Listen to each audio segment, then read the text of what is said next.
Tonight on Denver 7 News at 6. There's light on the in the horizon. Colorado dials up big changes for restaurants and businesses. We didn't realize what a huge problem was. 2 cars stolen in 2 weeks. A Denver couple was not waiting around for police to get them back. I had to go find my own car, my stolen car.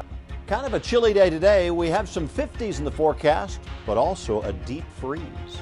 Plus, a judge considers dropping charges in one of Colorado's largest fires. A former Marine turned politician vows to give Lauren Boebert a run for her money. And we go 360 on the Rockies and what it means to love a team that doesn't love you. As a Rockies fan, it's maddening. Good evening and thanks for watching Denver 7. I'm Ann Trujillo. And I'm Shannon Ogden. Glad you're here tonight. And today, Colorado glimpsed the light at the end of the tunnel. With coronavirus on the decline and the vaccination rate on the rise, Governor Polis announced a new COVID dial to take the place of the old one. Many counties will go from level orange to level yellow. And that means businesses in Denver, Jefferson, Arapahoe, Douglas, Adams, and Boulder counties will be allowed to expand capacity to 50% or 150 people, whichever is fewer. At some point, of course, the dial will be gone.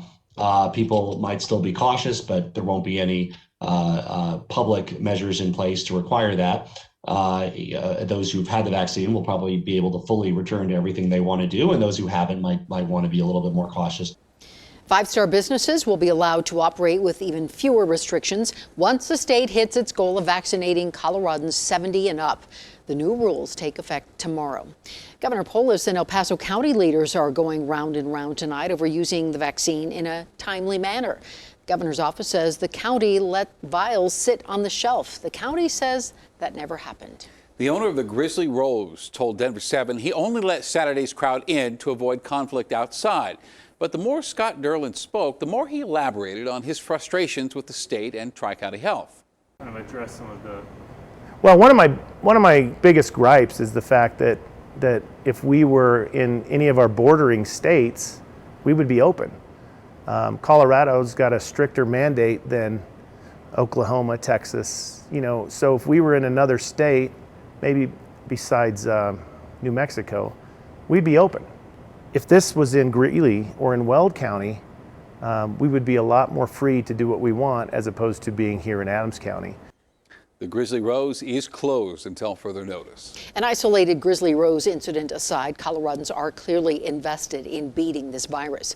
1,800 cases and 23 deaths were confirmed in Colorado today. 560 hospital beds are in use, and the positivity rate right now is at 4%. And the numbers have not been this reassuring in months. Day 3 of the Kelsey Schelling murder trial was all about cell phone towers and whether those towers tell us about where Dante Lucas was on the night Schelling disappeared. Cell phone towers are often used as evidence in criminal cases, despite criticism from experts who say their ability to represent a person's location is often exaggerated. The 95-year-old man accused of killing an assisted living facility employee in Lafayette appeared before a judge today. Oki Payne came into the courtroom in a wheelchair and seemed to have trouble following the judge's instructions. He was eventually appointed a public defender and taken back to jail. Payne is expected to be charged with murdering 39-year-old Ricardo Medina Rojas, a father of 2. And despite repeated attempts, Legacy Assisted Living has not answered our questions as to why Payne was allowed to keep the gun he admits to using. The high country is at high risk of avalanches tonight. We have now lost 4 people to avalanches this week alone. Most recently yesterday, when 41-year-old John Kuo was killed while backcountry skiing at East Vale. A judge is considering dropping charges against Jesper Jorgensen, who allegedly started the destructive spring fire in southern Colorado. Jorgensen's defense team says he is mentally ill and ineligible to stand trial. Now, prosecutors want another evaluation and suggested he be forced to take medication. A judge ruled yesterday that if he dropped the charges, he would insist on Jorgensen being deported to his native country of Denmark. He also wants to hear from owners of the 130 homes that burned near Fort Garland in the summer of 2018. A Denver couple decided they couldn't wait for Denver police to track down a pair of thieves. Contact Denver7's Liz Gilardi has their story. A surveillance camera above the driveway didn't stop a brazen car thief. Somehow they got our spare key and stole our car out of the driveway at 2:30 in the morning. Since then, you could say it's been a rough 2 weeks for Erica and Chris Gebhardt. I couldn't believe that it happened twice. 2 cars stolen in less than 2 weeks. The thefts happened at different locations. One was even caught on surveillance video. But technology proved to be critical. Just the fact that we found both of our cars again without the help of the police. Erica used an app to recover the first car that was stolen. Then, days later, when someone took off in their other car, they told police they could see exactly where it was. Yeah, so at that point, just thought, okay, let's go at least get eyes on it. And so called an Uber. They didn't want to play detective, but felt like it was the only option. I had to go find my own car, my stolen car, and then after sitting there, multiple calls to the 911 saying, I'm still outside, there are still people near my car, I can't safely go get it. They finally show up over an hour later and have just not a care. Auto thefts have increased pretty dramatically in Denver, going up 57% from 2019 to 2020. Honestly, before our car got stolen, we didn't realize what a huge problem was. Denver7 reached out to the Denver Police Department to ask about their response. A spokesperson said both cases are open and they encouraged the couple to reach out with any concerns. Police also said they were experiencing a high call volume when that second car was stolen and it was left running in a driveway. I want more than that. I want more than to say, okay, you got your car back, all is well in the world. After their experience, they worry car thieves might be getting the wrong idea. When people don't think there's going to be any repercussions, they literally like, okay, bye, we're taking your car for a joyride, we'll see you later. Liz Gilardi, Denver7.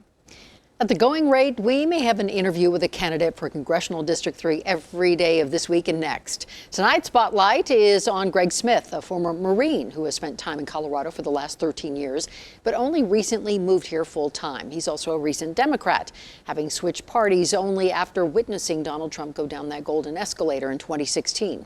Smith told us today how he plans to stand out in a crowded field and potentially win over some of the people who supported Lauren Boebert last November. I'm frankly going to walk into every VFW, American Legion, agriculture meeting out here. I'm going to talk to them about, I'm not part of the political class either. I never wanted to be a politician. I never planned on being a politician. I think it's my absolute duty, though, to run for this seat and to remove Lauren Boebert from as our congresswoman out here. Smith's top priorities include drought, health care, and the opioid crisis. And he will no doubt be criticized for his long now estranged relationship with Eric Prince, who founded Blackwater. Smith helped Prince sell the company in 2010, but said his role amounted to business advice and was simply one friend helping another. Denver Public Schools says diversity, equity, and inclusion are going to be top of mind when selecting a new superintendent. The Board of Education said today it has hired a search firm devoted to those 3 values. The goal is to find someone who meets the criteria by June. A veteran-owned roofing company and a world-famous vodka brand have been battling it out for the last year. As Denver7's Patrick Perez explains, it's all about why. It's fair to say the past few years haven't been easy for the owners of Skyguard. Awful. It's been time-consuming. It's been exhausting. Navy veterans Sean Smith and Chase Barron have been fighting to keep the name of their roofing company. The lawyers for the parent company of Sky Vodka say they shouldn't be able to get a trademark because the SKYY in Skyguard could confuse their liquor customers. Didn't really understand it. We don't deal in spirits. We first reported on this battle over the trademark in January 2020. More than a year later, it's still going on, and neither side is giving up on the fight. One of the lawyers for Sky Vodka's parent company told Sean during a deposition, quote, "You're prepared to essentially bankrupt the company fighting this all the way?" I'm pretty sure they're willing to try to outspend us and bankrupt us if possible. Chase believes it might be cheaper to fight than to change the company's name. We would lose 3 years of a brand that we've built within the greater Denver area. Cristalia Garcia is an associate professor of law at the University of Colorado Boulder. She says not only is this bad PR for Sky Vodka, but it's also not a strong legal case. My best guess would be that the counsel for Sky Vodka is just trying to be vigilant and say, like, listen, later on, if people try to say, Sky with 2 Ys means nothing, you don't get the trademark anymore, we can say we at least tried. But it's an effort that could cost Sean and Chase their Denver business, something they're not ready to give up. I believe it's time for somebody to step up and say, This is not right, what you're doing. In Denver, I'm Patrick Perez, Denver7.